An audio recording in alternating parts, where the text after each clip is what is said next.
Hello, film world. I am the Patrick, your host of Tomorrow Comes Movies, the podcast that spoiler talks movies. And each episode, I'll be joined by a different guest co-host from a roster of movie fans to varying degrees. Welcome back, and thank you so much for tuning in. You can always join the conversation no matter what episode. You can do it two different ways. One, hashtag TOCMovies, wherever you're at on social media. And then two, same thing, but you can also add us at TOCMovies. That's our handle across every platform on social media. So what are the announcements? So this might look a little different. I had to re-record this intro since this episode has been... I have a lot of episodes that have been in the can for a while, so I might be doing new versions of the intro because things are evolving as it is. Let's see. Well, the action series, I was hoping to wrap it up this month. Probably going to go into July just because we just run into some audio things behind the scenes that are taking a little bit longer. And I basically figured it out, the issue that was plaguing some of the episodes. And that's why you've seen a lot of newer ones come out. And I probably have reiterated this on another episode, but I never know which ones you guys are going to listen to. So yeah, action series, still got a couple more in the can that will be coming out soon. And then I have, other movie episodes that'll be coming out for different themes. And then what else? Yeah, I think one of the most unique episodes that have come out recently is the Roman Holiday. As you know, that's part of a new movie series called Next Stop La La Land. And for those who have looked at the title and are like, what is this? Because it's a little different from any other title I've had. But the episode with Roman Holiday features actor Catherine Elena, and that's going to be a trilogy.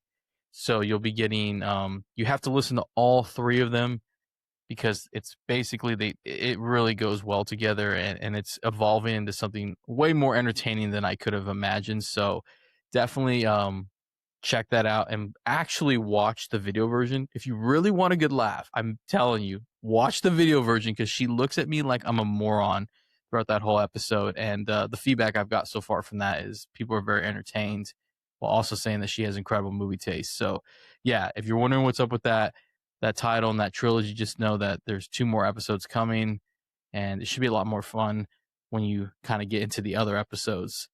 And hopefully I'll have more newer movie releases. That's what I'm working on. And then Hidden Gems of Cinema. If you are somebody that I've been in contact for the episodes and you're kind of on standby, stay in line. It's just that I have a lot on my plate with trying to get the older episodes out, working on my acting classes, and some other things in life. And like I said, I'm not even going to the movies anymore. So hopefully we'll find a way back to that, because that has been one of the most painful things, is not being able to keep up to date on new movie releases, nor talking to my awesome Twitter mutuals anymore. I feel like I'm never on Twitter anymore. Excuse me. I guess that's what happens when you start actually doing things. So hopefully I'll be solving that issue soon and getting all the episodes out. But yeah, anybody for Hidden Gems of Cinema, stay in line, and I will be contacting you very soon. And I have more episodes from that movie series coming out. And what else? I think that is basically it. So this episode features a first-time guest co-host, and I'm very, very, very excited for this particular guest because you've already heard 2 different versions of me, the Patrick, in my movie theater days. One with Ray Ray on Uncut Gems, and then you had Lua, who met me a few years later after Ray Ray, for the Backrooms. And now this is a person that's more in the Ray Ray era. It's been 18 years since we've known each other, and a very, very long time since we've reconnected. So I am very happy to have them come on and kind of relive the glory days. So without further ado, please welcome from Ultrastar Cinemas, my manager, Manager Ray. How are you doing, Manager Ray? How you doing? Thanks for having me on. Appreciate it. I wonder if you caught on to that intro where I'm like, it's not that guy. Do you know who I'm talking about? I think you were referring to the other Ray, we used to call him, right? Yes. He's the one that said everyone deserves a second chance. Yes, if for those who are listening, if you saw the or saw or watched or listened, I should say, the first episode we did with Uncut Gems where I had Ray Ray on, he does tell that story of him submitting the application to you. And so this is the introduction where I get to know you. And speaking of that, you do remember that when he pulled that stunt with the application? Yeah. Yeah, I remember that. He was so mad at you that you wouldn't hire him. And I remember you telling me off the record, you were like, if I ran this theater, if I had the Alex's position, the guy who was the main general manager, you said, I might have considered hiring back, but I don't run things. And Right. I tell Ray Ray this, and he goes, I don't understand. And I'm just like, bro, you got fired for drinking a slushy, but their slushy machine was broke. Oh, he's still to this day bitter about it. He's so perturbed about it. So, hey, Ray Ray, I'm sorry I couldn't hire you back, bro. But like I said, if I could have, I would have. But a lot of things had to go through Alex that back then. So yeah, he would have been like, What are you doing? Why are you hiring this guy?" You would have they would have been like, you need to go to Havasu a lot faster if you had proper. Yeah. But welcome to the show, and it's good to see you. I'm trying to think the last time I saw you, and I think it was 2014 or 2015. Yeah.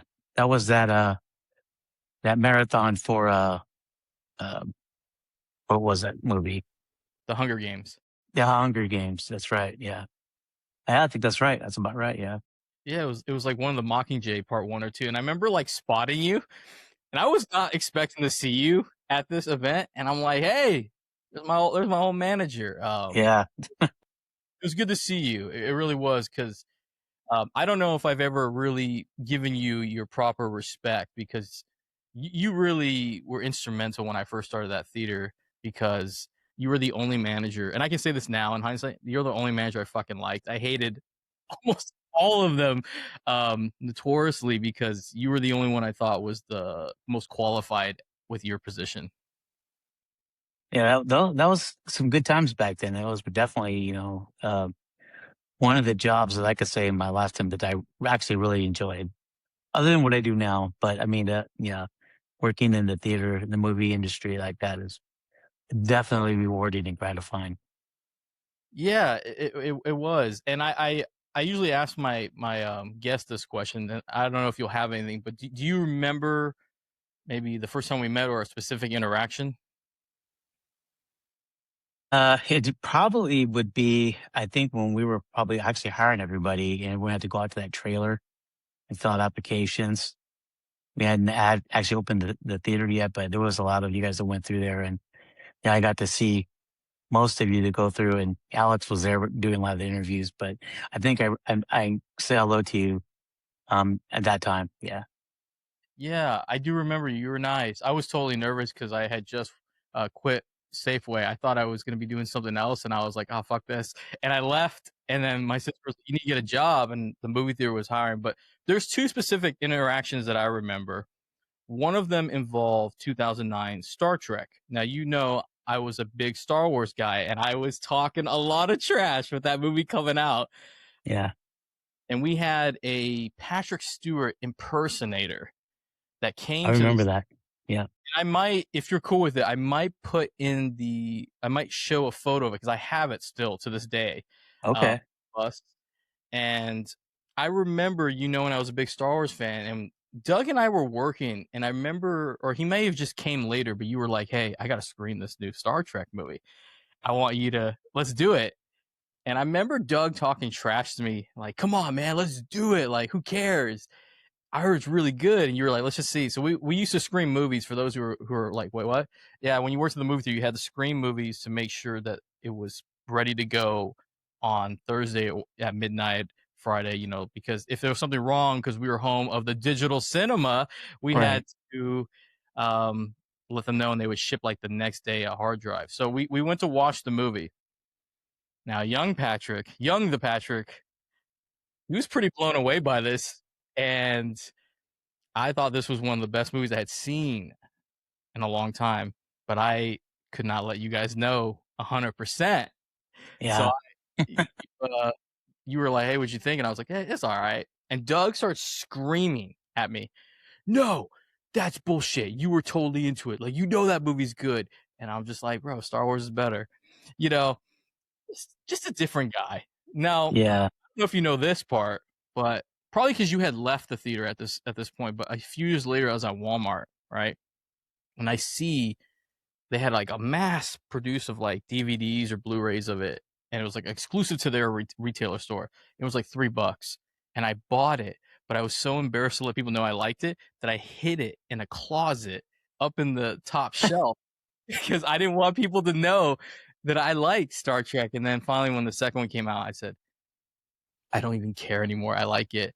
But yeah, that was some of the things I got to do was like you would be like, hey, let's screen a movie. Another movie that I wonder if you remember that we watched and we couldn't stop laughing. This one part in this movie was I Love You, Man.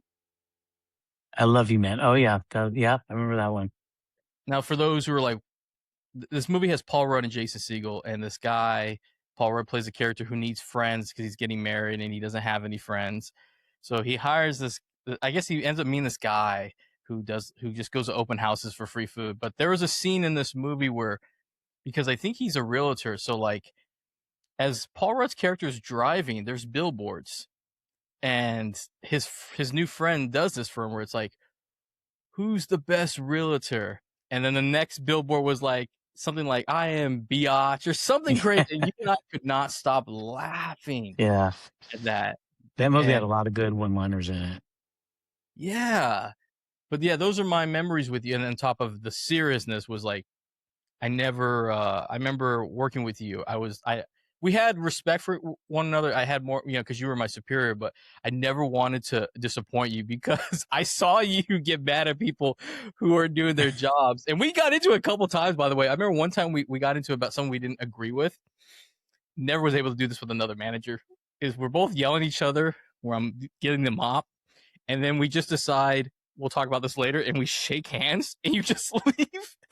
And I'm just like, never again would that ever have happened. But I want to let you know that you had left to run another theater in because this was in Arizona. You went to Havasu to run the theater of this Ultrastar thing. Was years later, someone took your position, and I wanted to let you know this. I've been waiting to tell you this for years. I got into it with that manager, same position, and they're telling me something, and I said, well, you know what's funny? Ray would never do this, by the way. He would have ran it way better than this. And that manager got mad. He goes, well, I'm not Ray. And I said, well, maybe you should probably take a page from him because he ran things a lot smoother. And I walked off. And look, I didn't get fired for that, but that's how much I appreciated your leadership. You know what I mean? Because Yeah. you remember me at the movie theater, right? Oh, yeah. Yeah. But how would you describe me at the movie theater? Well, to me, I always had like my A team of, employees. You were definitely on my A team. Like I said, most times if I, let you know what I needed done, I didn't have to think twice about it. I didn't even have to go back and check. It was done. So, you had that quality about yourself where it's like, I'm not worried. This guy's going to take care of what needs to take care of, and I can forget about it.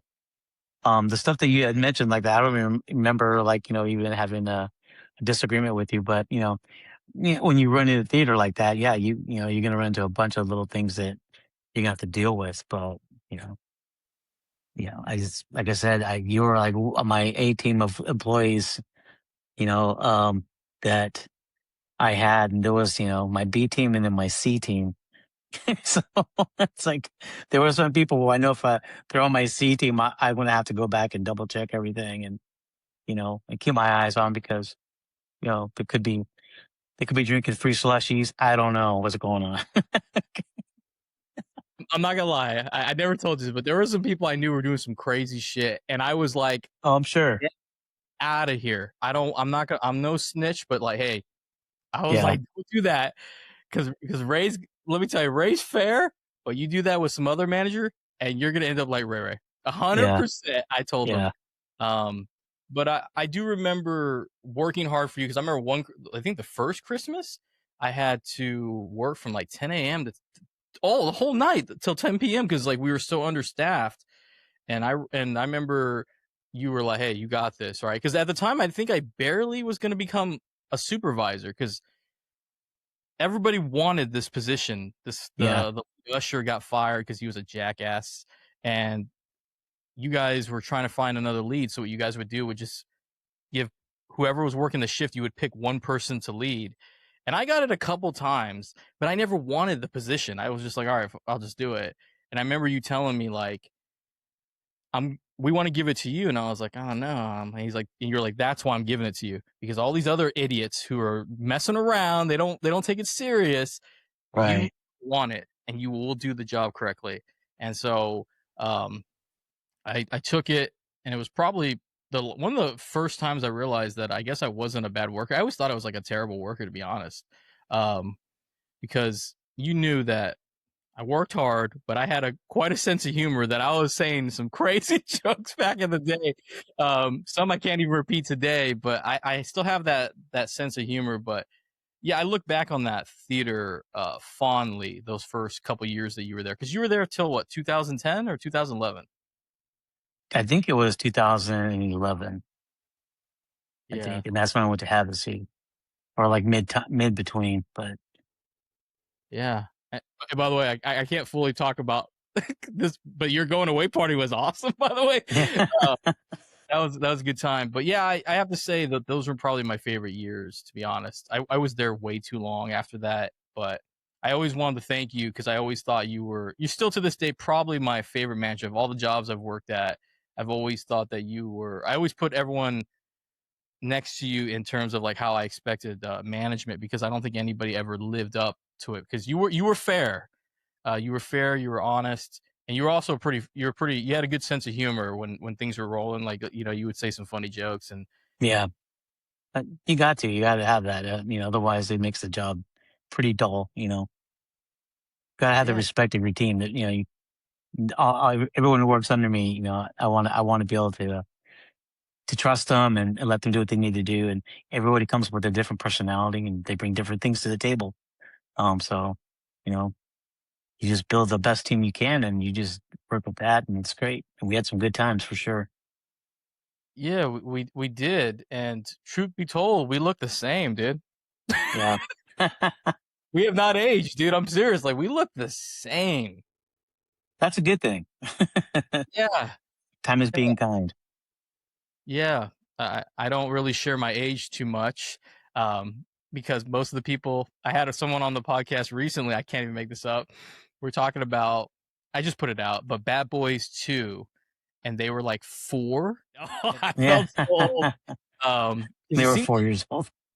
yeah, because the movie theater seemed like yesterday. That's where, Ray and I always talk about this, and we talk to people, and they always are like, "That was a lifetime ago. Are you out of your guys' mind? We're old." And I'm like, I don't know, man. It was a good. I liked it, and you said you liked the job you liked the original location, correct? Yeah. Yeah. When I went to Havasu, it wasn't the same. The people there, it wasn't, they weren't like my original crew, like you guys.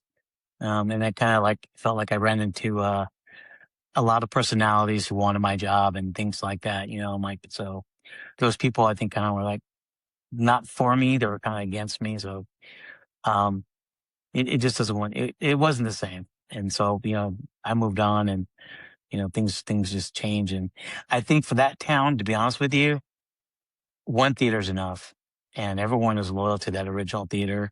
They would come out to this one to check it out, but they started having problems. So I tried to help, boost the business. I had some ideas like online gaming and UFC in the theaters and stuff like that. But back then, the management were kind of reluctant.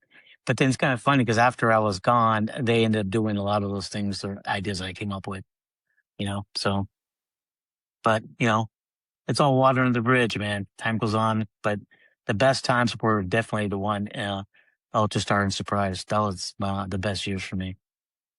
Yeah, I just wanted to let you know that after you left, I can say these things now that I couldn't say to you at the time. But this is how crazy it was at the movie theater. A couple years after you left, there was a lot of people with beefs, like different employees and stuff, and we Hmm. made a UFC type of main card fight. And the main event was me versus Alex because I hated Alex and I wanted to get into an octagon with him because I could not. I never liked him. You should be told. I never really liked him. I don't know if you still talk to him, but I'm just gonna be honest. I never. Alex, Uh, the general manager. yeah, Okay, Alex. I haven't talked to him. I see him pop up on LinkedIn every now and then, but yeah, I haven't talked to him. I wanted to get an octagon with him, Ray, because I was so sick of his nonsense. Because I can say this now in hindsight. You know, I'm just joking about the UFC fight, but that's how real it was. Is I never liked the way he ran things, and I remember Mm. I didn't deal with him when you were around, but then when you left, I had to deal with him because the people that took over for you were not as strong. But I truly loathe him. Still to this day, if I saw him, I'd be like, I can't even say. I'm not gonna say it, but you just know it is real. But Yeah. moving to moving past that, but it's a blast to have you on. So with the introduction, let's get to know you, because now people are like, I didn't know Patrick wanted to fight somebody at a movie theater. Um, what are some of your favorite? This is like a forum one. Favorite actors, actresses, directors, and writers. Well, we'll start with actors. As far as actors go, um, I only have a few. I mean, I love Morgan Freeman. You know, he's one of my favorite actors. Denzel Washington as well. Um, I do like Tim Robbins, and Morgan Freeman and Tim Robbins are also came out together. One of my favorite movies of all time, Shawshank Redemption. So that's like one of my all time favorites. It'd be definitely my top five for sure. Um, as far as directors go, um, Stanley Kubrick is definitely one of them. I dig his movies. Um, I would think maybe uh, I don't know. Is it James Cameron? Yeah, he's one of them. Robert Rodriguez, I think, or Yeah, yeah, yeah. he did Mr. Robert. El Machete. Oh, yeah, yeah. Yeah, okay, yeah. I like his movies. I dig him as well. He's pretty good. Oh. What about actresses? Do you have any favorite actresses? Gwyneth Paltrow, I like her. I like her acting. Yeah, I'd probably maybe have to go with some of the older ones, like Sally Fields. She was good in Doubtfire. You know, I liked her in that. Yeah. Shawshank Redemption. Speaking of that, I just saw that they brought it back in theaters. But yeah, Morgan Freeman, Denzel Washington, Tim Robbins. I haven't heard somebody say that. Yeah, he is a very good actor. Yeah. Yeah, one that I think doesn't get enough credit for how brilliant he was, because he did, during his original run. I mean, I just saw um Bull Durham last year for the first time. Okay. He was really good in that. And then you brought up Stanley Kubrick, which I saw. How many movies of his did I see in theaters last year? I saw 2001: A Space Odyssey, A Clockwork Orange, Clockwork Orange. Shining. I saw Doctor Strangelove, and there might have been one more, but yeah, he's fun. Oh, Eyes Wide Shut. What a Oh yeah. phenomenal choice, by the way, because he's a excellent director. Though him doing like multiple takes of going up, like opening a door or something, is insane, but the work speaks for itself. So really good Yeah. I choices. would agree. I would agree. It's Yeah. good. Yeah, definitely. And here's a question that usually I start with, but I want to switch it up a little bit. What movies, or maybe just one particular movie, made you realize you love movies? That's gonna probably gonna have to be what it says on your hat, Star Wars. Well, I remember back when I was a kid, and I remember waiting in line for that movie for like hours. I mean, we got there early, try to get good seats and everything. And um, when it first came in and it came on, I was just blown away. I just couldn't believe that a movie like that existed. It was, I mean, looking at it now, the effects are not as advanced as what we have today, but back then for like an 11-year-old kid, that's just like, just totally mind blowing for me. I must have watched that movie, I don't know, 70 times. You know, I just kept going back. So I don't know. That was just, to me, that set the bar for other movies to be, are they going to be as good as that? Even in like different genres, horror or drama. It's like, is it as big as Star Wars? Whatever it was, that some of them I think that I could say came really close to be like that Titanic. That movie is, I mean, epic. Not as epic as Star Wars, but it was epic. Stuff like that. I kind of measured up against, what I watched when I was a kid and how much it affected me, and it did it blow me away. So, Yeah. I saw Titanic. Take a shot edition every time I mention I saw a movie. Saw Titanic. That was the only time I've ever experienced an intermission. That's how long Titanic yeah, was. But yeah, what do you think? Now that I know that I didn't, this is not a question I gave you, but what do you think about when you talk about experiencing Star Wars and Titanic? Do you feel that the younger generation is going to miss out on those type of movies with the way the theatrical model is? I think, yeah, it's just kind of like how we missed out in the movies back in the early 50s or late 40s. Things like Gone with the Wind, um, Dr. Zhivago, those kind of types of movies where you really have to sit and absorb the movie. It's not visually captivating for most part. There's no explosions or car chases. It's a story, and the story gets told, and you have to find the story appealing. And, for most of these movies, they tell great stories. It's just like the younger generation, they're not used to sitting back and watching that, especially if it's in black and white. And with the advent now of AI, I think there's going to be a lot of, movies that are going to have AI actors. And to me personally, I don't think it comes across as well as original, recording original people. Just like music, same thing. There's something missing, an element missing in AI recording of movies or videos or music versus when it's done live by a human. So I think that the younger generation, they're not going to have as much as that as we did or even people before us. Yeah. I mean, yeah, I'm not. Yeah, there's a big thing going on with AI and on the film community on Twitter, and I've seen some things where guys are like, "This is gonna be the future," and I'm like, half the time the videos are all messed up, the faces look weird. Like, no, no, no. Yeah. I can do with regular. I don't really want to see AI used in movies or anything. I think it's just at the end of the day, let people create. That's why we have like Stanley Kubrick. You can't, an AI can never duplicate anything that Stanley Kubrick did. It would be impossible. Yeah. I'd have to take everything he did and it would try to come out with the best copy of what, AI thinks he would have done. And it's not him. So it's an imitation, you know. I mean, they're getting good. Don't get me wrong. I don't know if you've seen the latest Rolling Stones video they came out with, or I think the song is called um, "Let It Shine" or something Star. Can't remember now off the top of my head, but the music's all original. But the actors, like the musicians, they've brought themselves back to like when they were like 20, 21. So they look young, like back in the day. And there's, the music's playing with, the original music playing with the actors looking younger.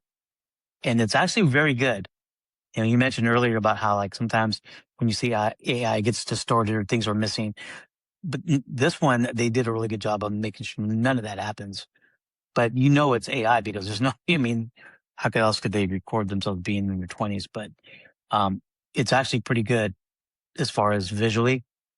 The song is all original, so there's no messing around with AI there. But, you know, I'm kind of thinking, wow, what's going to happen with actors when they want to do something? They want to get another movie or make something and use like a Denzel Washington when he was younger or a Morgan Freeman when he was younger, Well, it's maybe actors are going to get screwed out. I don't know, but it's it's definitely something that we're going to have to deal with in the future with AI in all forms of entertainment, art, music, movies, everything.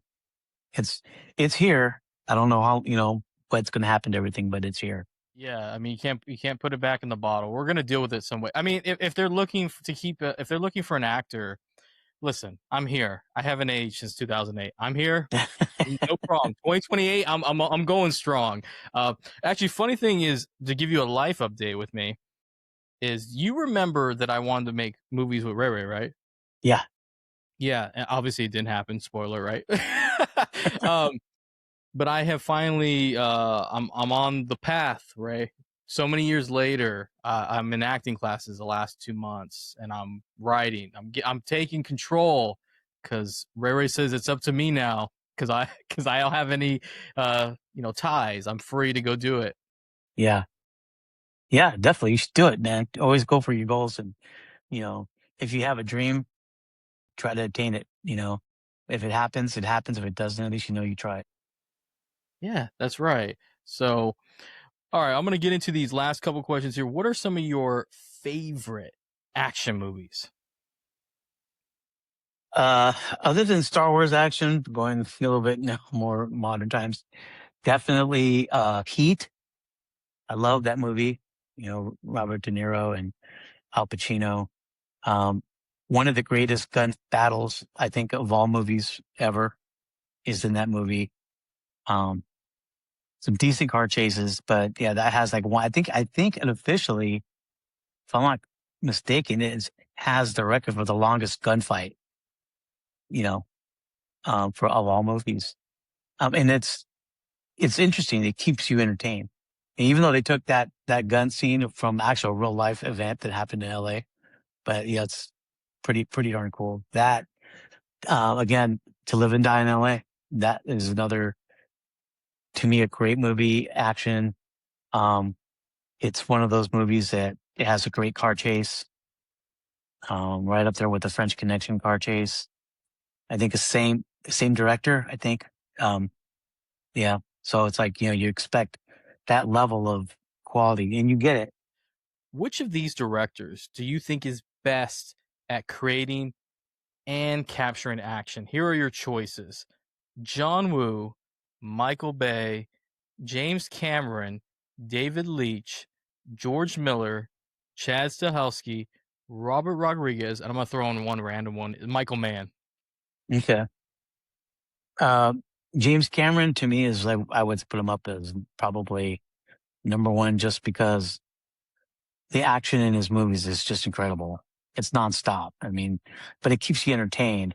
You're not like, I mean, a lot of it is, computer generated as well, but the way he puts it together definitely keeps you, right there on edge. Um, John Woo, with the fighting scenes, I don't think there's anybody else better than that. I mean, it have to be like the John Wick movies, those scenes are pretty good, but like it's something that, it's hard to replicate. If you got it, and you know how to put those scenes together to keep someone entertained. Yeah. Wow. I love these choices because everybody picks something different. And actually, one last question here: do you still go to the movies? Oh yeah, not as much as I used to when I worked at the movies, but um, I do when I come across something that I really want to see. Um, and I'll accompany my son. He likes the movies a lot too. So like the last movie we went to go watch together was Iron Lung. And I was like, I didn't know what to expect, man. But actually, I watched it once. He watched it three times. I couldn't watch it three times. That'd be like if I was in the damn Iron Lung myself and I just couldn't, But you know, it was okay once, for someone who's like making movies. You talk about how you want to like make movies and do, he kind of started off, I think, as a YouTuber, from what I understand. Yeah. And yeah, he just kind of like, got put some money together and made a movie, which wasn't really that bad. I mean, like I said, once, but I won't see it again. But yeah, I mean, my next one I think that I'm saving to go see is going to be the Odyssey. That's going to be my next one. Yeah, Yeah, that's a good choice. I'm about to shock you. At one point, Ray, I was going every fucking day. Oh my god, I would do like if I had a day off, I would go do like triple features. I've yeah, changed a lot since the last time you saw me. Is like now I love all kinds of movies. I love the older movies. I like international movies. I'm anything I'm willing to give a chance. But I did see the Iron Lung, and it's his fans seemingly are eating up. I thought it was okay, but I applaud his how he did it. You can't go wrong with it. He self financed it, and it was a success. I mean, so good for yeah, him. But that concludes your introduction, and I'm trying to be on a commando timer here because other episodes I will go all day here. But we're gonna review a movie, part of my theme, by the way, called Tomorrow Comes Movie Podcast presents Woo. Now that's what I call action.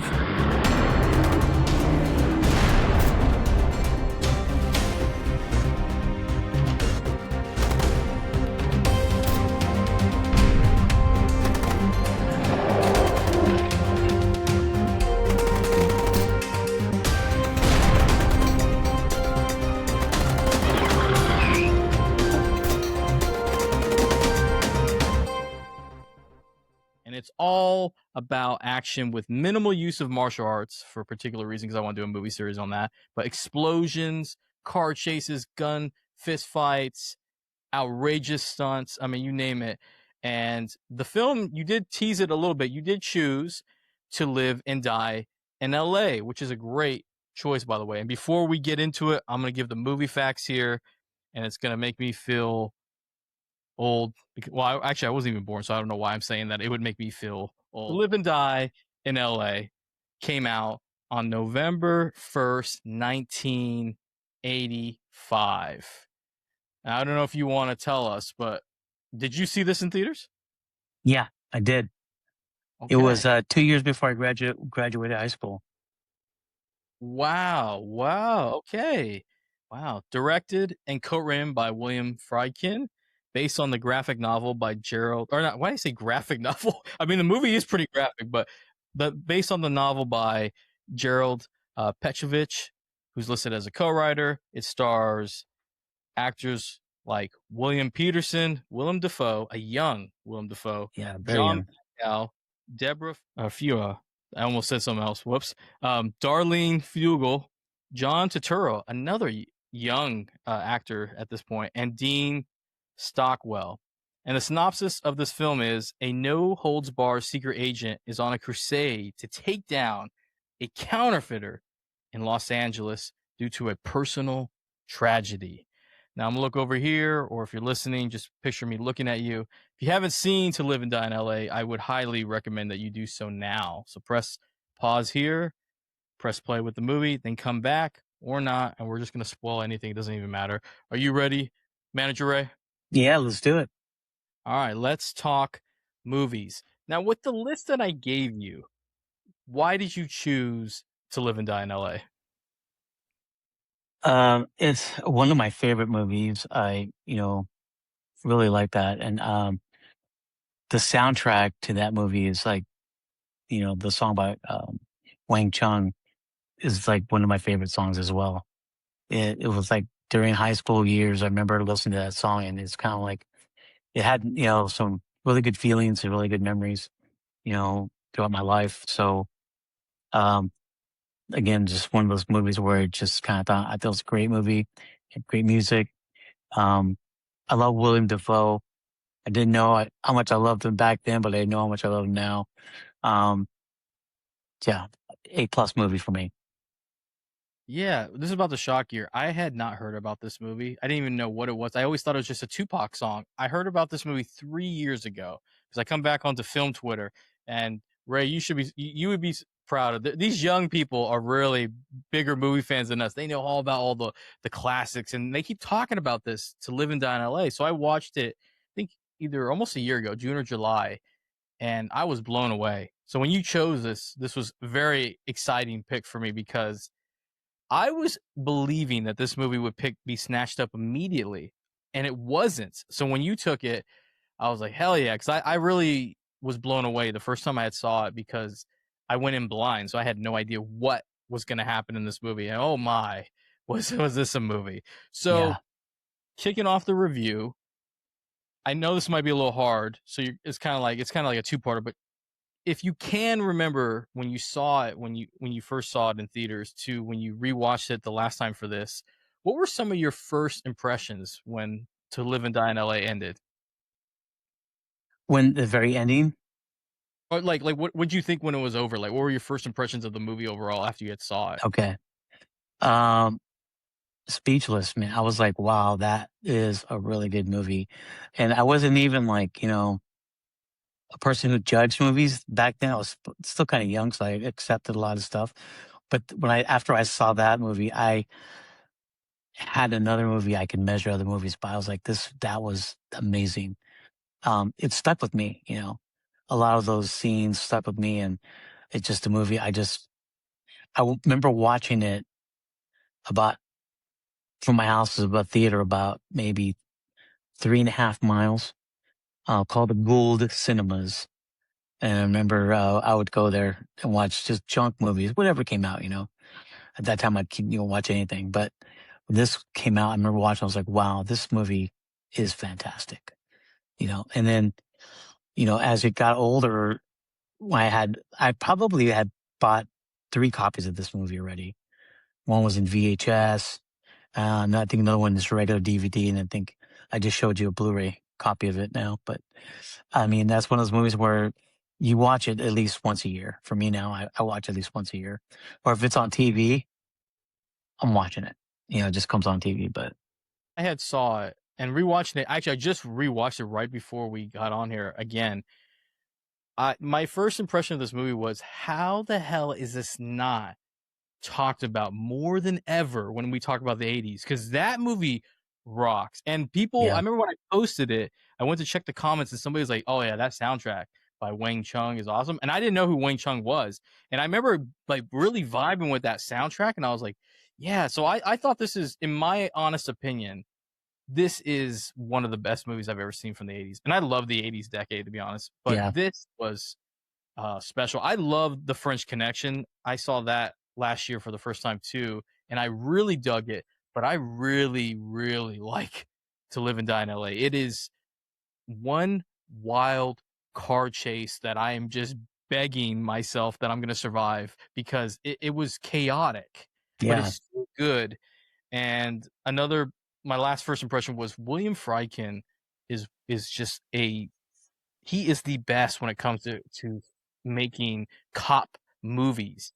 He did it once with The French Connection, then he comes back and he does it again in a different decade, and they're so different than any other cop movies I've ever seen. So I love hearing you wax poetry on it, because it's pretty cool that I'm reviewing this movie with somebody who really loves it and also saw it in theaters. Do you still have the VHS?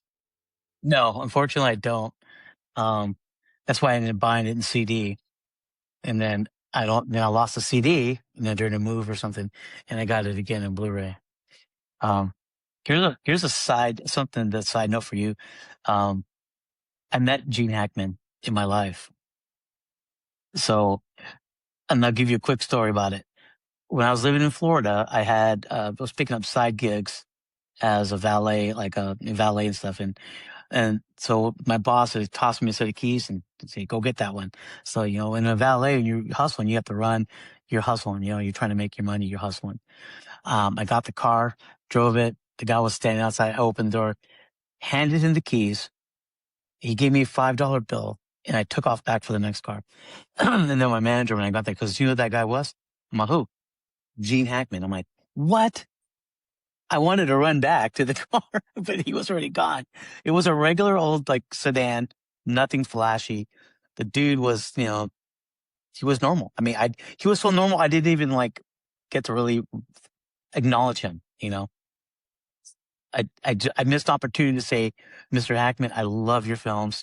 But I shook his hand. He gave me $5. I gave him the keys. Off he went. Wow. Yeah. Crazy enough, when he died last year, right? I went Yeah. through a rabbit hole of his movies because I knew who Gene Hackman was. I've always thought he was a good actor, but he became one of my favorites because I went back to back with the Friends Connection, the Conversation, and then I did Night Moves. Talk about hmm three bangers. And I know that Night Moves is not as popular, but he was just a phenomenal actor, and Yeah. I cannot believe that the Conversation is not talked about more because that is probably my favorite movie of his. It's insane, but wow, look at you. I mean, Yeah. $5 back in the day, Gene, I think you could afford 10 in that time, but it's all good. But that's a cool. That's wow. Thank you for sharing that, by the way, because that I love to hear those kind of stories. Yeah. Wow. Now I was in with South Florida. Yeah. wow, how many years ago would you say that was? Or what year, if you want to say, like what That year was that? that was probably back in 1995, Wow. 96. Yeah. Wow. That is awesome. Now, going back to Live and Die in LA, I'm curious on this because you really love this movie. Is there anything about it that you don't like? It being over. That's a good answer. No, I mean the whole movie is well written. It keeps your attention. Um, it just has everything that you like. Cops and robbers. Um, counterfeiting. It's just a great movie. Yeah, there's really nothing in the movie where, to me, it slows down or gets uninteresting. It has a good flow, a good rhythm to the whole movie. You know, and then you got the guys like was that John Turturro? What's his Yeah. Yeah, I mean, you don't even recognize. I mean, you don't even know him because in the early days that was probably one of his first films. But later on, you see him in The Big Lebowski and other movies like Rounders and stuff like that. But yeah, I mean, you watch it again, you're like, oh wow. When you watch it again later on in life, you're like, well, okay, I didn't know he was in here. It kind of blows you away too. It's like, wow, because you recognize him from other movies later on in life. It's like, wow, Yeah, when I popped it in, I go, "Wait, Willem Dafoe and John Turturro? Young Willem Dafoe? I've yeah, never seen Willem Dafoe without wrinkles. It was crazy. I couldn't believe yeah, this." yeah. Now, it's a similar question, but is there any, like, particular highlights, like, certain things you really, really dig about the movie? I like when they kind of focus in on William Dafoe and his like mentality towards art. Because in the movie, he's an artist and a painter and stuff, and that kind of ties into how he creates counterfeit money, and it shows him how he does it, and the correlation between how good he is as an artist and how good and how well he's able to make counterfeit money that passes for like real money. So that part of the movie is really interesting, and I really dig that scene or those scenes in that movie. Yeah. That is good, yeah, I always wonder when he's making that money. I was thinking about this because I create a podcast, and I'm working on some, like, movie scripts and stuff like that, and I know that you've created things too. As a creator, remember, because he burns one of his paintings in the beginning, hmm right? I wanted to ask you, as a creator yourself, has there ever been a time that you felt like that about something you made? Where like, I would like to go burn that. Sure. I mean, um, as a musician, and I write music and I play music. Um, and there's been many times where you written something like a song or put together some sort of composition that at the time you think it's really good, but then later on you kind of realize, I really don't like this. And yeah, you want to kind of destroy it, erase it or whatever, start over. But um, I think it's always best to keep what you have, because it things do come back and they resurface and they have, there's usefulness in music and other parts of music. Maybe a new creation or something. It fits with that instead. Things like that. Yeah. But Yeah. I heard that movie, that artist who actually did that painting for this movie, if it was still around, it'd be worth lots of money today. But unfortunately, for the movie, they burned it. Yeah. Yeah. William Friedkin, like the guy comes up to William Friedkin's like, "Hey, okay, that's not mine, right? That's a prop, right?" He's like, "No, no, that's yours. We only did it one take. That's gone, baby." Yeah, it's gone. Um, So as as a creator myself, I suffer from this a lot. Is I hate everything that I do. So everything's getting burned. I would look like an arsonist with the way I treat my creations. I don't know why I'm incredibly difficult. By the end of this podcast, I might be like, hey, do you want to take over Tomorrow Comes Movies? um, but you did say something about creating, about like how like you shouldn't delete things, and I agree, because if I was about to delete everything when I rebooted this version of this podcast, because this is the second iteration, but I think you need to keep the things because it helps you move forward. Like you were talking about how you know when you'll come back and maybe you'll improve. And so William Dafoe, on the other hand, is like, I don't need to, keep this because I can just go make more money. And by the way, like the way he does the details of creating money, do you think that you would have that capability? I know you don't want to say anything on a podcast where you're admitting a crime, but if you were in this world, do you think and he was like, hey, I would like you to be my successor in learning how to do this. Do you think you have the steady hand and the ability to do as well as he did with creating counterfeit bills? No. I would be, if I was being a painter, or I'm more of an abstract person because I don't know what I'm doing when it comes to painting. I used to paint when I was younger, but I'm looking back and stuff I did. I'm not that good. I think my creativity lies more in music. After that. But I did hear that the people that worked on that film, they did were afraid that they were going to get busted, and the FBI investigated them, and there was like people that had the counterfeit money, that had held on to some of it. And so they were like, they were getting looked at, and they were on the verge of, really close to getting, turned in for counterfeiting. It was that good that the bills, they made them look real. They did front and back, which is illegal. They could have got away with just the front, but they did the back too, that's where they got in trouble. And I guess they got a talking to by the FBI Well, in I mean, real life. William Friedkin's like, just wait till you see the movie. We really give you guys a really good portrayal in a Yeah. second. Yeah, I saw, if I'm correct, I think I saw an interview where he talks about William Friedkin says they actually used that money in L.A. They actually did use. Yeah. He says that it was hilarious to get away with it, and he's like, we didn't use it, and then he's like, we didn't really do it that much, but I've always respected him because he's so blunt and so funny with the way he's just so honest. Because like no other director, like, yeah, we spent that money. Yeah.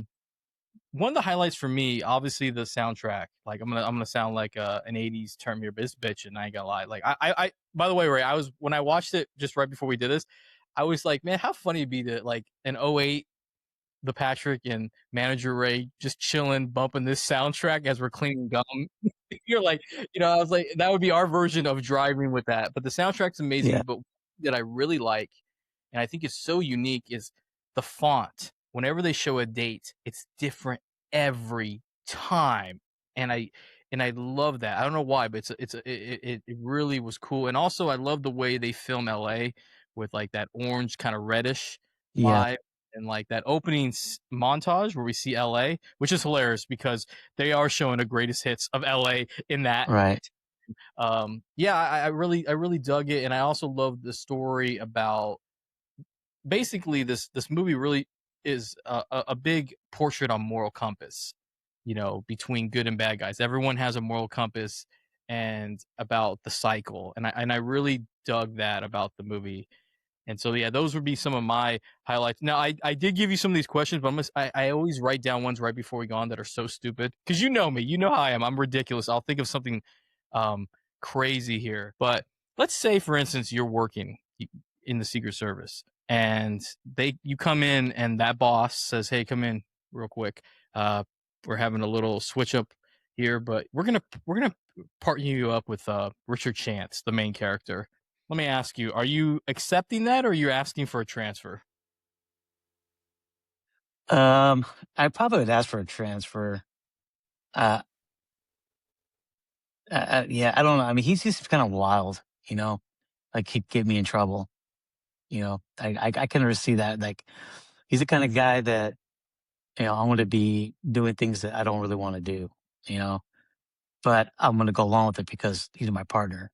So, but yeah, I think I would want probably in real life as someone who's a little bit more low key. Yeah. Yeah. I for sure am like, you know what? I want to. I don't even let him finish. He says Richard Chance. I'm like, transfer now. Yeah. I that guy wants to go bungee jumping. He's a thrill junkie. I'm not into that. And speaking of that, have you ever been a thrill junkie? When I was younger, yeah, I bungee jumped in Mexico, you know, but looking back now, that wasn't a bright idea because there's no laws in Mexico. There's no regulations, you know. You could just, of course, there was a lot of alcohol involved in that too, you know. Back then, with all the, you know, hanging out with the boys and doing stupid stuff, drinking, and it seemed like a good idea at the time. Let's go bungee jump in Mexico. So Y- I I wish wouldn't I do it again. yeah I wish I had those kind of experiences because I'm too. Let me tell you what I was doing as a young man with the boys. I was hanging out with Ray Ray and Big Sausage at Ray's house because he was unemployed for years, eating carne Right. asada fries. And you're over here like, yeah, we went to Mexico and bungee jumped. Check Yeah. that out. Over here like, I'm going to work tomorrow. I've never been a thrill junkie. I didn't. I never found the thrill in that. Like, I don't know. To me, I'm so worried I'm gonna die that I can't do it. And so that the reason why I'm bringing this up is because I was curious on this. Do you like what characters in this movie did you like? And it's kind of like a two-parter here. Do you like the main character, Richard Chance? Yeah, I like his character. I think it's a great character. Um, yeah, you know, it's just he's one of those people that's kind of a fly by the seat of your pants kind of guy. And for movies, that's great. That's a great character to have. Yeah. Um, I don't like him, but I agree with you. As a movie, it has to be like this because if he's not like this, it's not as exciting. But yeah, I got to be honest. I wanted to. There was about every 5 minutes, I'm like, I want to put him through a table. I'm so sick of his nonsense because I'm like, settle down because like he's kind of like he's really an escape artist with how he's able to do things. And the beginning always kind of like kept coming into my. I would hear Jimmy, his original partner, would say like, "Hey, you need to slow down. You're never gonna make retirement." You Right. know, in that movie, yeah, I just I like him. I like the movie and I like his character for the story, but as personally, I would have to. I have to be honest. We couldn't even be Facebook friends with the way he was acting because there's just no way. I did like William Dafoe's character. I don't like him because he's supposed to be the villain, but he has a style to him as Rick Masters. I did like him. I did like John Turturro's Carl Cody because I don't like. I know they're both bad guys, but they got such charisma, and Yeah. you like them because they're so ridiculous. And then I did like Vukovic because Vukovic kind of reminded me of the only person I thought for sure was, for most of it, was the most sane person in this movie, you know, and I guess I would be Vukovic. But the difference between him and I is peer pressure doesn't work. Peer pressure doesn't work. I'll Yeah. be Mr. Yeah. Chance. Did you like any other characters besides Chance? I do like Vukovic. I think he offsets Chance's character and kind of balances out. You know, one wild guy, one guy who's like more down to earth, uses his head. The other guy's just like, let's just go fuck them. Let's just go get it. You know, so um, yeah, I mean, I do like that character a lot. Again, for the main reason that he balances out, you know, his partner, and you can kind of like hope for the best. You know, you know, you're gonna be prepared for the worst, but hope for the best. You know, with their journey down this, you know, this journey that they're going through, trying to catch these bad guys. Yeah, could you imagine you were, you know, when the theater was being we're taking applications when it was first about to open, you saw Richard Chance with his application. Are you gonna let that interview come through? You're like, you know, I'll just take that. Yeah, he'd be the kind of guy would probably try to like take my job. You know, He wouldn't be shaking your hand after an argument. He'd be telling you off. no, he'd probably be, yeah, he'd be throwing me down the hallway or something. You But know. speaking of the action, what would you classify the action as? Here's some examples: over the top, grounded. Maybe there's another word for it. I wouldn't use over the top, and I wouldn't use grounded either. I guess at the time and this still holds true today. It was, I think innovating. You still watch it, and it's not like you're like, oh, that was stupid now. Even the car chase, it's like, you see those old car chases like that looks dumb. But now, I mean, looking at that, it's still good to watch. I did watch an interview about how they did this car chase and stuff, and at one point they had the car on this like rotating thing where it could turn like like this and turn like that for the car scenes. Now, I watched that movie I don't know how many times. I never ever noticed that. It looked like it was in a real car chase. But if I go back and watch, I can find it. I can spot that where they put it on this whatever dolly thing, whatever, and it was making it move like that because they couldn't do the whole thing live, so they had to do certain things with props. They were on the street, but it was on like a back of a truck, and they were able to move it to make it look like it's skidding and stuff like that.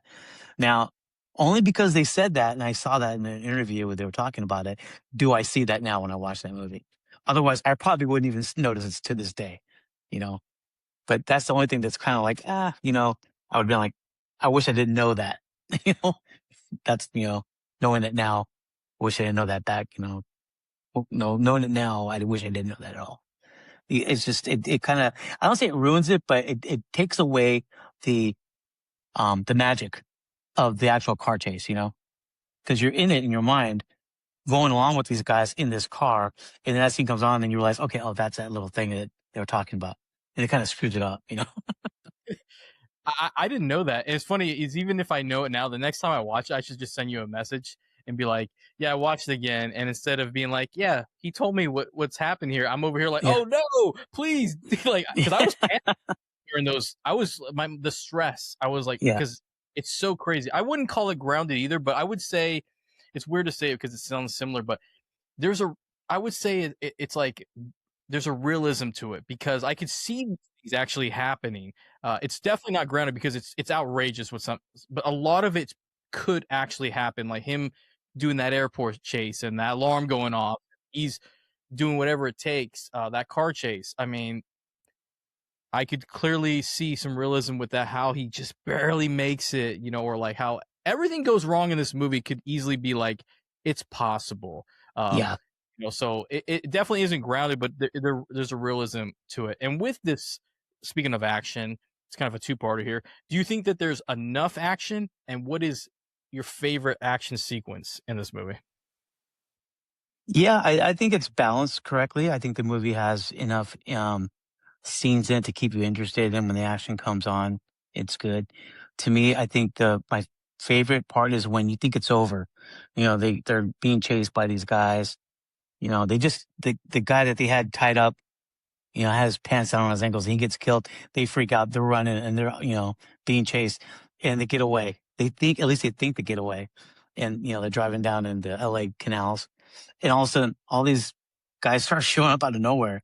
It's like, what the hell? That kind of freaked me out too. It's like a nightmare, Oh my gosh, we thought we were home free, and all of a sudden, dudes are popping out of cans of freaking garbage cans or what. They're just everywhere, and it's like, what? I remember watching that when I was a kid. I was thinking, man, that kind of scared me a little bit because it's like, you think again it's over, but yet it's like a nightmare or something new pops up, and then you have to fight that still, and you're not done yet. So that was that's probably my favorite scene right there. One of my favorite scenes. Yes, I do think there's plenty of action here, and it all works for this movie. But that going to that scene that you're talking about was when I saw that, I go, what the hell? Where did all these guys come from? There's no phones. How? Yeah. You won't believe the first thing that came to my mind was, holy shit, Grand Theft Auto San Andreas totally ripped this off. Because there's a scene in that game where you go through the canal and there's all kinds of things happening. And I was like, oh, that's awesome. A movie that I wasn't aware of at that time and just recently got into. It's cool to see the influence because I got to be honest. Yeah, I thought they escaped and I felt like them when they're cheering in the car. And when those people start showing up and they're showing up in droves, Right. It was terrifying because especially if you've never seen it before, your anxiety levels, you're just like, holy shit, are they ever gonna get through this? Because like it's like endless. I would say the beginning car chase for me was when they were going through that area with the trucks. I couldn't deal with what was happening. But I guess if I'm gonna pick one that's a little different, would be the airport chase, because I thought that was crazy how he's chasing like boom boom boom boom, and then like the whole bathroom thing, because the thing that you were talking about, how like some people might look at older movies and think it's ridiculous. I personally love the older style of this car chases in this, or even the French Connection, because it's realistic how insane this is happening. It's not choreographed. It's not like, ooh, they barely made it, and it looks like you can tell that they have these skills. Like, these guys are just trying to get out of danger. And same with the airport scene when he kicks the stall and there's a guy actually going number 2, and he's like, "What are Yeah. you, freak?" It's realistic. And then when he kicks the door, where Carl Cody, John Turturro's character, he kicks it in a way that it kicks open real quick and then moves right back and hits him. And then John Turturro's character hits him with the briefcase. And this is insane, by the way. Is Chance is nuts for shooting a gun in the air in the bathroom to get him to stop, because that would be an automatic termination for because there's a guy in there Right. Yeah. that scene, because that is one of the it's such a good scene because the way it's edited. Like I said, it's hard to beat yours, because I do agree that car chase is the best out of all of them. But that airport scene, the way that goes down, because in today's time, he would not have even got that far into the airport without being tackled. Tons of TSA Well, even just agents. to add to your scene, I don't know if you noticed or not, but the airport, granted them license to go in there and film that scene. And the guy, I guess the commissioner of whatever of the airport, told him, um, he had mentioned that he wanted to run after was the Chance's character, and he wanted to run on top of that rail because he was running through the people, right? And normally you'd find somebody else, but he wanted to jump on top of that rail and run on that. They said, no, you can't do that. Yes, you cannot do that. So they told the director no. And the director told the actors, we can't do this, but you do what you want to do, So basically, give them the green light, amen. We're making a movie, you do it, And so they did it. He just jumped on top of that. And think, to me, if you think in your mind, you watch that scene again with him not doing that, it's not as powerful. That scene that he's jumped on top of her and runs down that to bypass all those people. It made that scene, versus him running through the people. Yeah, I mean, and it also adds to the fact that he's this thrill junkie, that he was willing to do this to get the objective, that he's willing to do whatever. It reinforces his character. And I'm gonna be honest with you, Manager Ray. People are gonna be asking for you to come back on, because the way you're giving movie facts, people are love to hear these kind of insights, and I personally do too, because there's a lot about this movie that I didn't know about behind the scenes. But rest in peace to William Friedkin for doing Yeah. that, because that's why this movie is so good. Is him trusting his actors, like, hey, we can't do this, but you can do it. You need to do it. And I agree. Without that scene, that would have been dull. Let's see here. What are my questions here? Here we go. So there's a lot of scenarios with Chance, excuse me. He does some crazy things. In your opinion, what was the craziest thing that he decided to do into Live and Die in LA? Wow, that's a good question, because everything he does is crazy. Yeah, I mean, I find it's a hard question to answer. I mean,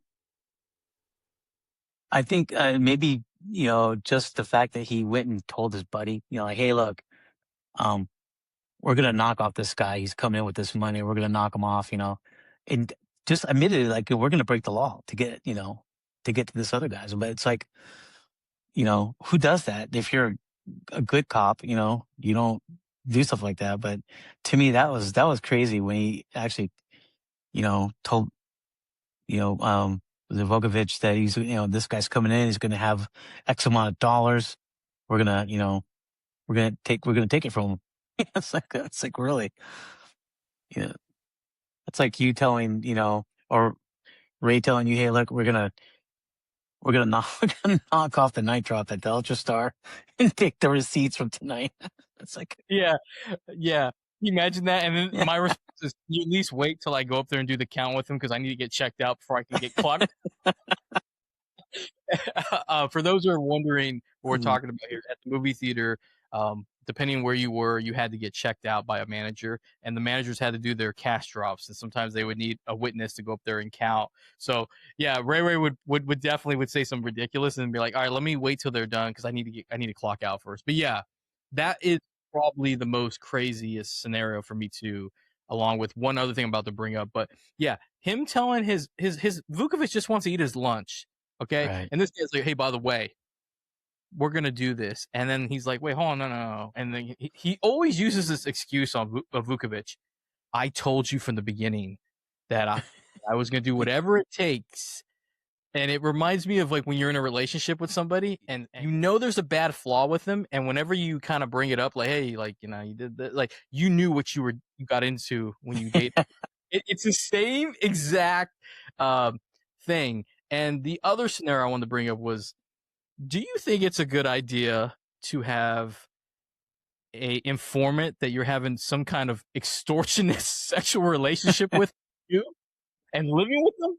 Well, I was shocked with that. Were you shocked with that? That was insane to me.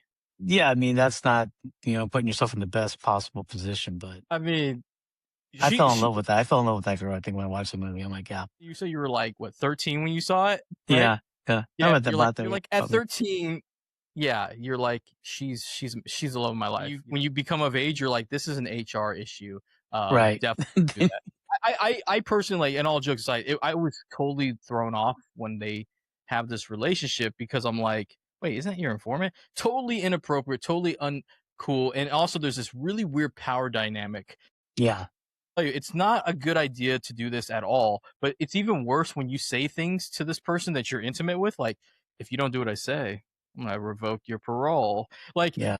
no, like it was very, it definitely irked me a little bit. Let me tell you, if Chance, all the times I want to put him through a table, anytime he interacted with Ruth, I wanted to take a sledgehammer to his face because I was so sick of his nonsense with her because Chance really does not give a damn about anybody outside of Jimmy Hart, by the way. I should say that he does love his partner, but he is willing to do whatever it takes, and he does not care. Like, she's opened up her feelings to him, and he's just like, whatever. And he goes to the balcony, like he does not want to deal with her. Yeah, he definitely would not have survived in today's times. He's immediately getting fired. Now, speaking of Vukovic, let's say you're Vukovic, right? And Chance tells you at lunch that we're gonna knock off this guy from San Francisco and take his $50K so we can get the $30K upfront money for Rick Masters so we can finally bust him. Are you going along with it, or do you think you're gonna say something to your superiors and just get out of that situation? If I was a young man back there with no wife and kids, I probably would just say, you know what, let's do it. But, being now, like, if I had something like that happen, like, no, there's no way. I can't start over, man. I can't do 20 years in prison, and come out and try to start over. I can't do that. So there'd be no way I'd do that, But, when I was 20, 25, if I had a partner like Chance, I'd probably say, well, shit, all right, we'll do it, go along with the program. But, that's a big risk, man, Yeah. I mean, in 2008, you were my guy, and you say this to me, I'm like, Ray, I have to close tomorrow. I can't do this kind of stuff. In all honesty, probably I wouldn't even. The cool thing about the 80s, this is what I thought of. In the 80s, I could say, yeah, we'll go along with it. I would just leave the city for the couple days. I wouldn't even deal with it because he can't reach me. Right. I'm not going to deal with it because I'm not going to snitch, but I'm sure as hell not going to go along with this because I know for sure, no matter what he tells me, he goes, I'll be the one to handle it. You just drive. No matter, we already know because we just talked about it. It didn't go according to plan. To plan, yeah. Now, speaking of, that's your biggest fear. yeah, speaking of, and I know we've talked about a little bit of it, was like, were there any particular performances that really stood out in the acting department? Um, I'm probably gonna refer back again to William Dafoe. I mean, not knowing who he was then when he did it, I don't think it was, um, it would have made much difference. But now looking forward, I mean, he's done so many movies, Spider-Man and all. You've seen him all over the place. I mean, and to think of like, okay, he was a young actor willing to take take a lot of chances, do things, probably a lot of people wouldn't even do. But I mean, everyone in the cast, they were all great actors, all of them. But I think about maybe if you're gonna do like a scene that was just kind of like shocking or stood out, would be probably that one. I would think. Yeah, it's hard to talk. I'll be honest. I think Willem Dafoe might be the best performance because his character Rick Masters is so interesting. Just everything about him. He's doing all kinds of things. Not only is he a criminal, I mean he's a painter. I mean he's doing all kinds of things. The actor who played Richard Chance, William Peterson, I've seen him. He did a lot of TV since then.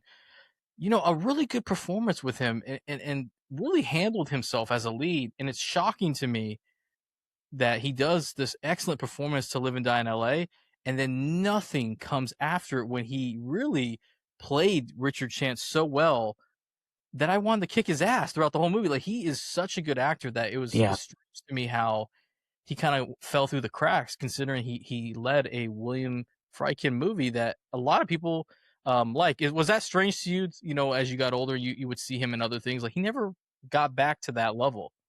yeah. No, I mean, from what I understood, he was almost unknown at that time, and Franken took him because he was affordable. He was a good actor, and he also brought along his friend, Vukovich.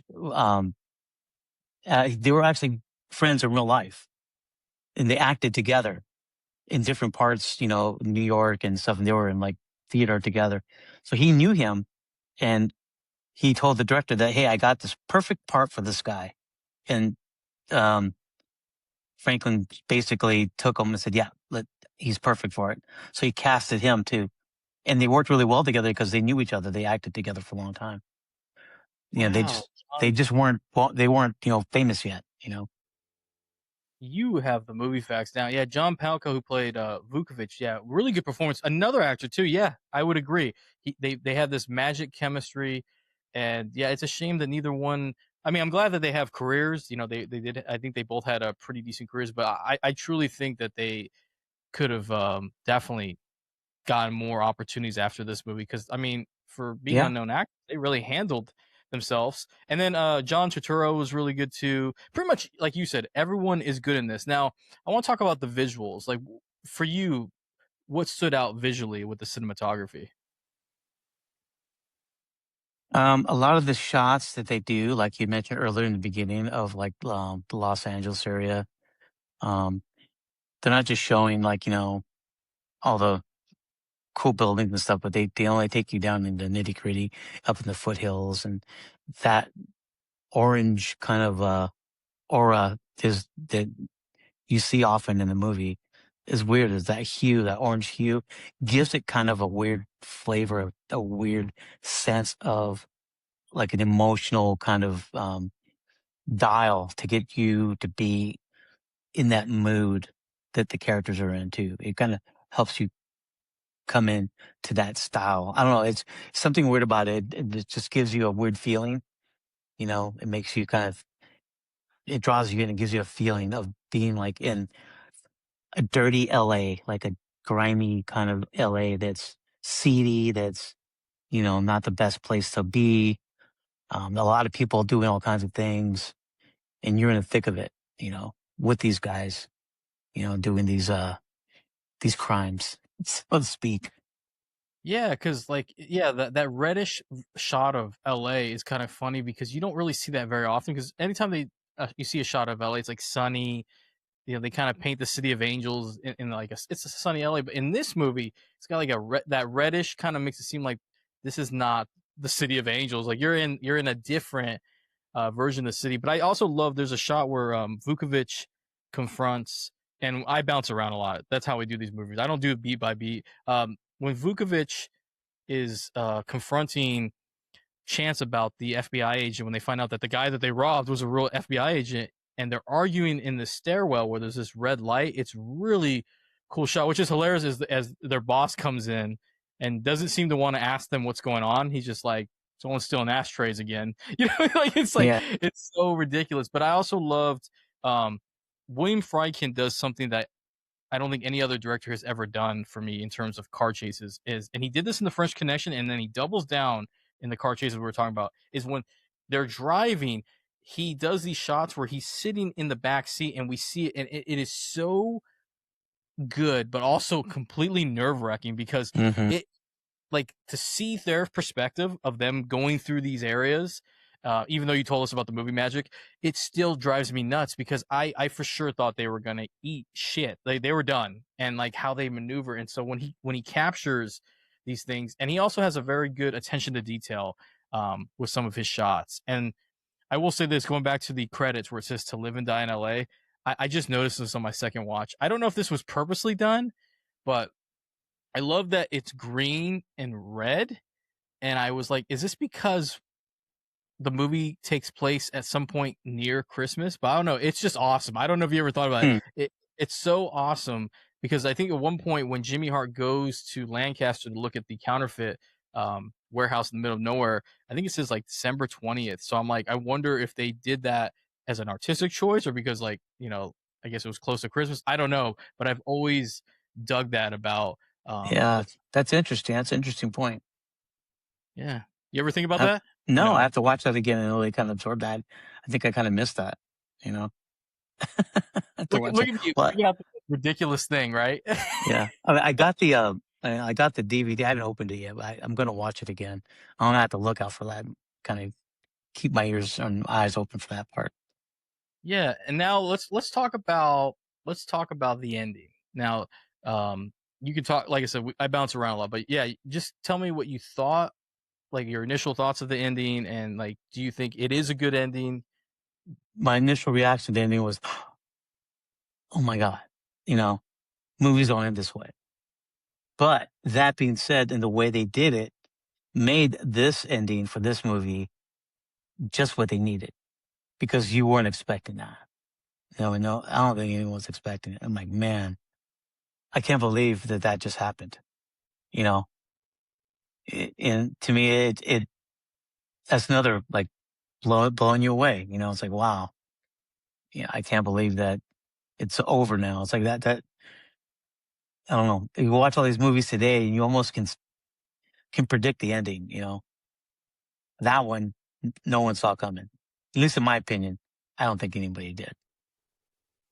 No, I will say this: it's how ironic is it that I've had Ray Ray and Manager Ray, and every time I've reviewed a movie with a Ray, it's always with a crazy jaw dropping ending because I did Uncut Gems with him with Adam Sandler, and that blew my mind how that ended. And then we watched this one, I do To Live and Die in LA with You, and I remember the first time I saw it, I was just like, because it is insane. There's so much going on here, by the way, Yeah, that they get that 30 grand by robbing that I'm not going to call him what they refer to him, but the Asian gentleman from San Francisco, they get that money from him, and then Rick Masters already doesn't trust them when they go undercover for this meet because the way I interpreted this was that Grimes, his attorney, was in on this whole thing because he's the one who sets up the meeting.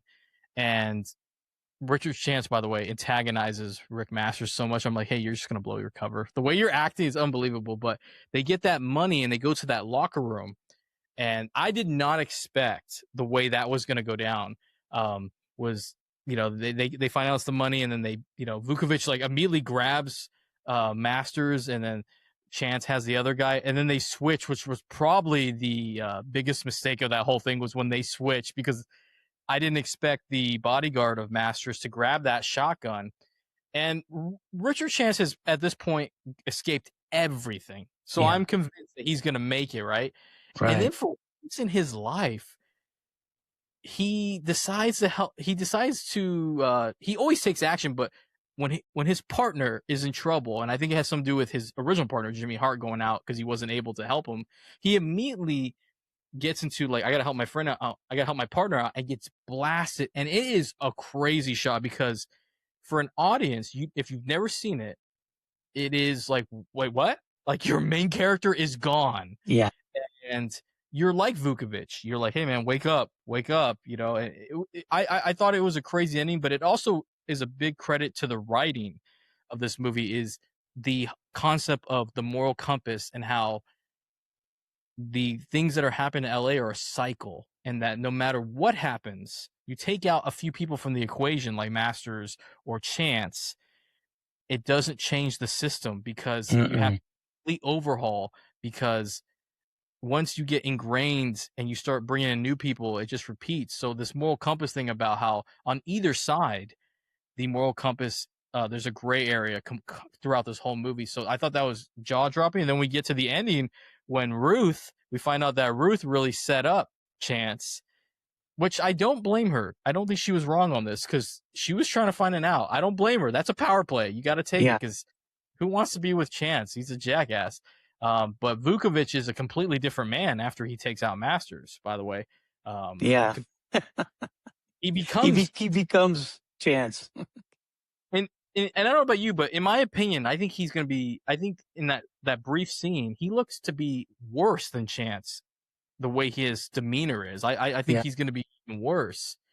And she realizes she made a mistake, and then we see the Yeah. flashbacks like Chance coming up to her place, and it's just like, that's what you're going to be getting now, is instead of Chance, you're getting Vukovic. I think you're right. If that ending does not happen, this movie would not hit the same. Like it's a thrill ride from beginning to end. I mean, in the beginning, by the way, his partner does a nut slam. He climbs up from outside the building and stops the bomber by grabbing him by the nuts and throwing him off the ledge. That's right. It blows up, and that should tell you that this movie is going to be no holds bar. And I think it's one of the best endings that I've seen in a long time because it's very unpredictable. Now here's the real one that is interesting to hear everybody's opinion. Out of 100%, Manager Ray, what would you rate To Live and Die in LA? Out of 100%, I'd give it a 98. Just because no one gets 100, but I'd give it a 98. Well, I would give it a 94 because I love this whole atmosphere. I used to go to LA every weekend. We never, when I was a kid, we never went to these places, by the way, Manager Ray. Never was taken to any of these type of areas. But I give it a 94 because I think it's one of the it's just one of the best movies from the 80s. And truth be told, I mean, we didn't talk about as much, but that soundtrack, in my opinion, is one of the best soundtracks I've ever heard in a movie. It is so good, and it still sounds amazing that I want to listen to it when I go walk my dog later tonight. Like I dig it. I think that's like, would you say that's one of the best soundtracks in a movie ever? Yeah, it's definitely, for me, the soundtrack is very good. But the song itself, the single To Live and Die in LA by Wang Chung, I mean, I can listen to that song over and over again. It's one of the songs that I can just like play it, and just listen to it several times. I mean, me being a musician, I appreciate that music. Um, they asked Wang Chung, here's some more facts. They asked Wang Chung to write that song for this movie, but they told him, do not use the words To Live and Die in LA in the song. That's what the director wanted. So Wang Chung went in the studio and they came up with this song. And what did they do? They put the words To Live and Die in LA in the song. But they played it for the director, and he loved it. He's like, oh my God, this is great. We're going to use it. So it's kind of something like where maybe his direction for a movie, he didn't want that, because he saw a lot of other movies that have that. That's kind of cheesy, but it worked for this movie. It just worked really well. If they would have just released that song without even the movie, it would have been a hit, no matter what. in my opinion, coming from a musical person, I think that song would have been a hit all on its own. But because the movie was called To Live and Die in LA and the song is called To Live and Die in LA, it just worked. And, I think for everyone's benefit, it's perfect. It just fit. Yeah. Well, I have to ask, was this song on the radio during Yeah. that time? Oh yeah. Okay.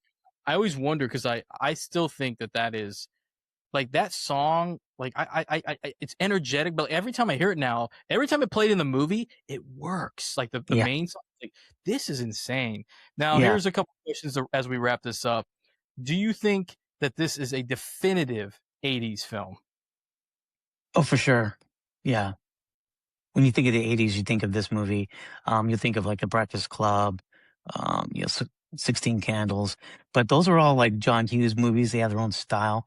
This is like a whole different kind of genre. But definitely, it's one of those for as far as impact, hard hitting movies, action. Yeah, this is one of them you think of. Okay, so you definitely agree with being a definitive '80s action flick too. So here's where I feel like it's in a class of its own with only like one other movie is Thief. Michael Mann's Thief with James Caan. They both have this insane soundtrack. It's crazy. Do you think this is William Friedkin's best movie? God, it's kind of hard to say because French Connection was good in its own right, but that was a whole different time period too, Yeah. But I would say for the '80s movies, yeah, I think that's his, the best thing he could have done at that time period. But he's done some other great movies. So, but I mean, yeah, it's got to be at least number two, you know, if not number, if not number one for some people. For me, I think it's number one, but I think a lot of people would disagree. A lot of people like the French Connection or like something else, but Yeah.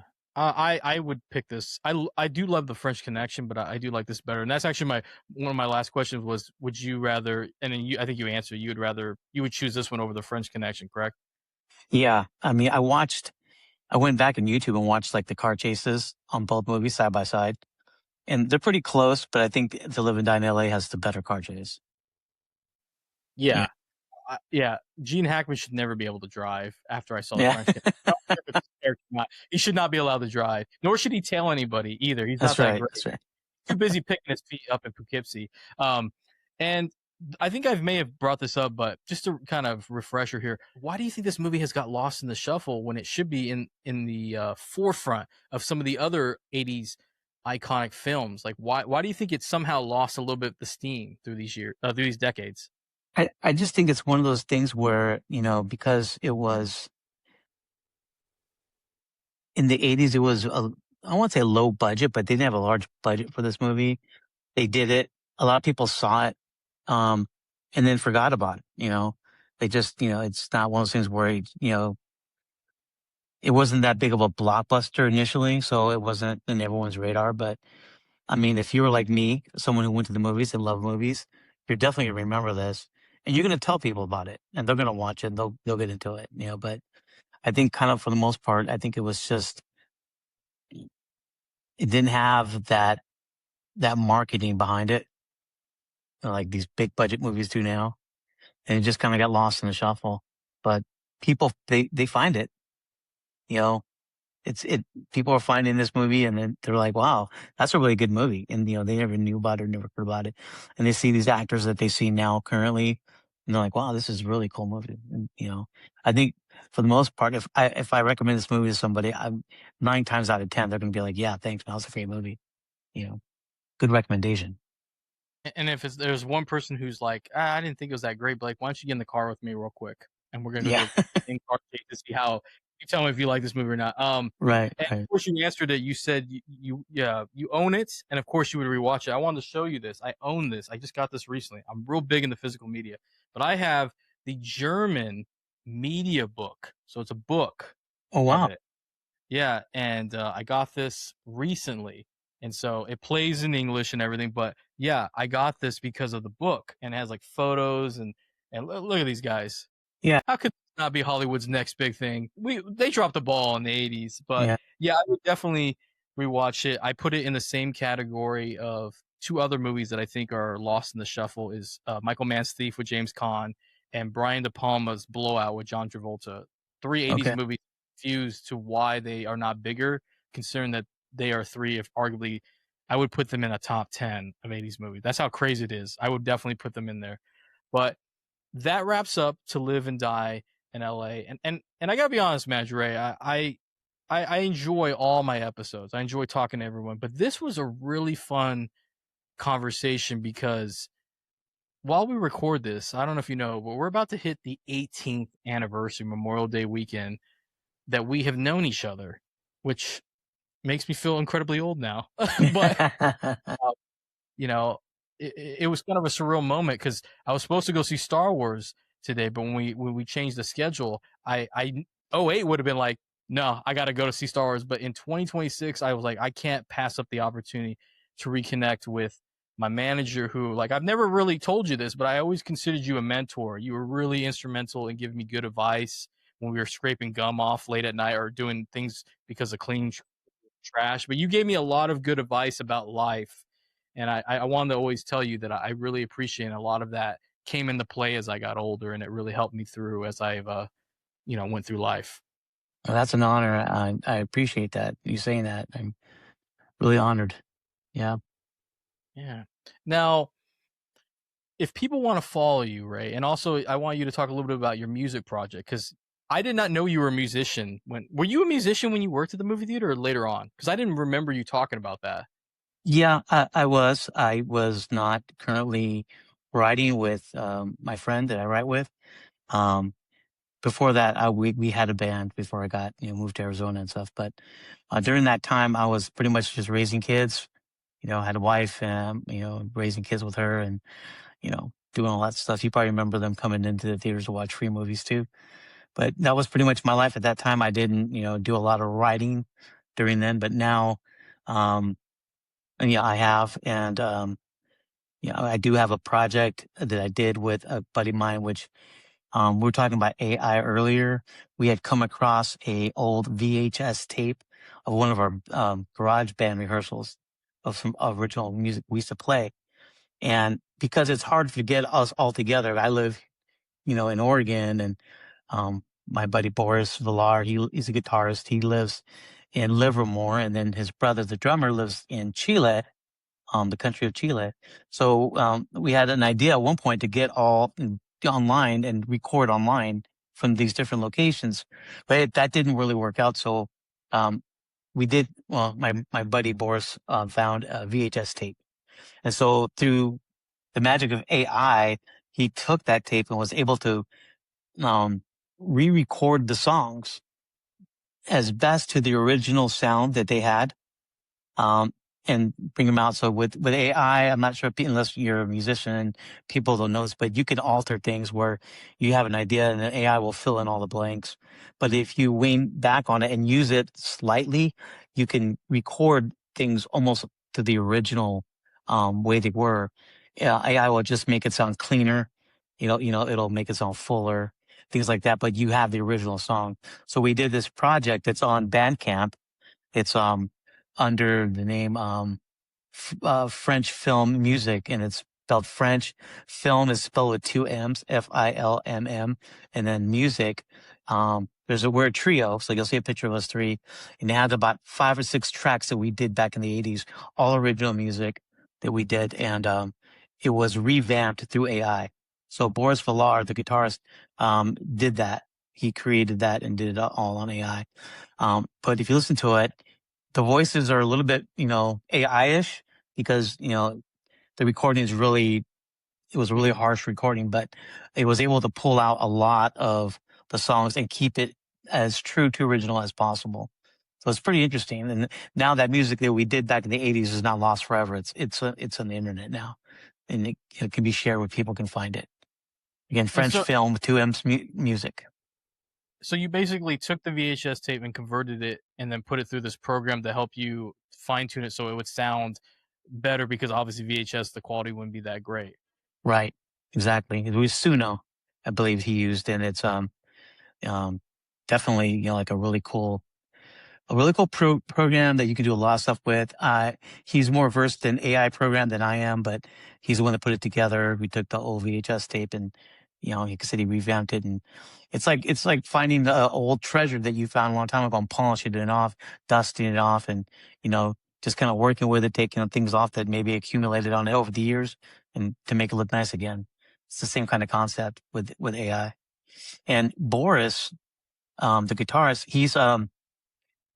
he's on like Apple Music and a lot of the big platforms under Sound Canvas. And that's SOUNDKANVAS, Sound Canvas. You can hear a lot of his music on there as well. He just released a new song, Nothing But the Echoes, which is really cool. One of his best songs yet, I think. It's again available on Sound. It should be on Sound Canvas. You can probably get on Apple Music, Spotify, all those platforms. But he's been going on with the music of our band and kept things going. So definitely, if any of your viewers get a chance, give them a listen. It's really worth it. Yeah, definitely send me the links and I'll put in the show notes. Like, as you know, I'm not a big AI fan, but this in particular it wasn't like you guys just created it with AI. You actually just used AI to help bring something back to life. And I think that's pretty cool. What is the origin of your band name? That was interesting to me. Yeah, when we first started off, we actually our first name was called Bremen. It was like a port in Germany, but we kind of like talking about like let's come up with something like you had bands like Wham, back then, and In Excess. What is it? You can almost name anything, a band name, and be successful with it as long as you're able to achieve that status. So we just decided, French film, like the French movies, French film. They're like romantic. They were, elegant, kind of like the things we wanted to portray our band to be like, have a good image. So we decided to go with French film, but we changed the last word. Instead of one M, we put two M's for film. So French film with two M's. And it just kind of stuck. We kind of used that name in throughout high school, and as we got older, we played different venues and did a lot of stuff like fairgrounds and festivals, things like that. But you get older and things change and people move on and do other things. And, but we always managed to keep in touch and stay together. We're lifelong friends still. We still talk to each other, and maybe one day we'll be able to get together again and, hook up the amps and do something. It would be fun. But, for right now, Boris is the only one, Boris Villar. He's the only one that is, still continuing music as far as putting new singles and stuff out there right now. So maybe one day we'll get together and do another song together. We'll see. That would be awesome. And I love to hear that story about you guys are lifelong friends. As you know, with the younger generations, including my generation, we're not very good at keeping friendships. Let me ask you, what is the key to successful, long-lasting friendships in an age where we could talk to anybody any time of day, but we can't keep friends? What is the secret to help us out, to help the viewer? Life knowledge it used to give me back in the day. When you find someone that you connect with and you're able to talk to with and stuff, having that person as your friend and being honest with them and being open, and not necessarily needing to have to talk to them every single day, because I can go months without seeing my friend Boris, and when we connect again, it's like we just saw each other yesterday. Kind of like right now with me talking to you. I mean, it just seems like we're back at the theater, bullshitting the way we used to, and that's what it is with people that you can hold on to as friends, because you have that common ground, and your friendship is based off that. And as long as you keep it, you keep each other, in good graces, be honest with each other and treat each other with respect, and help each other. I think it's the friendship will last. If it's really a friendship, it'll last. But I do wonder now, as like nowadays, how young people don't even seem to have friends anymore. I mean, I look at my own kids, and they don't really have friends from school that they've held on to for longer than maybe a year or two, and it's on to someone new, or but we met in high school and we've been friends ever since. And I think we'll probably be friends if we live old enough. We'll be in the old folks' home, still friends. Well, I'm glad we reconnected because I should have brought this earlier, but you found out that I was podcasting, if I'm correct, through TikTok, right? Yeah, I was looking at TikTok and I came across one of your videos. I'm like, wait a minute, that guy looks familiar. I looked at it a little closely. I'm like, that's Patrick. Wait a minute. So and you know what's kind of funny? I didn't know that this is when you were doing the podcast with Ray Ray. Mhm. And I didn't know that was Ray Ray. Not until you mentioned it later on. And I put two and two together. I'm like, oh, wow. Went back and looked and yep, sure enough, that was Ray Ray. I'm like, okay. Yeah, Because when I knew Ray Ray, I mean, he was the little guy, So like, yeah. it looks a lot different today now, but I'm like, man, we all get older, we change, but some people you can recognize right off the bat. You still have that baby face that you've always had. So, that's why you look so young. Listen, it helps. It helps. But yeah, I was glad that we reconnected because one of my regrets was we didn't stay in contact. Because like I said, I always had a good relationship with you, and I hope that this will stay in contact. And also, I think people are going to want you to come back, and I do hope that I can, if I'm fortunate and lucky enough, I'd love to have you come back because I knew you liked movies, Hmm. Manager Ray.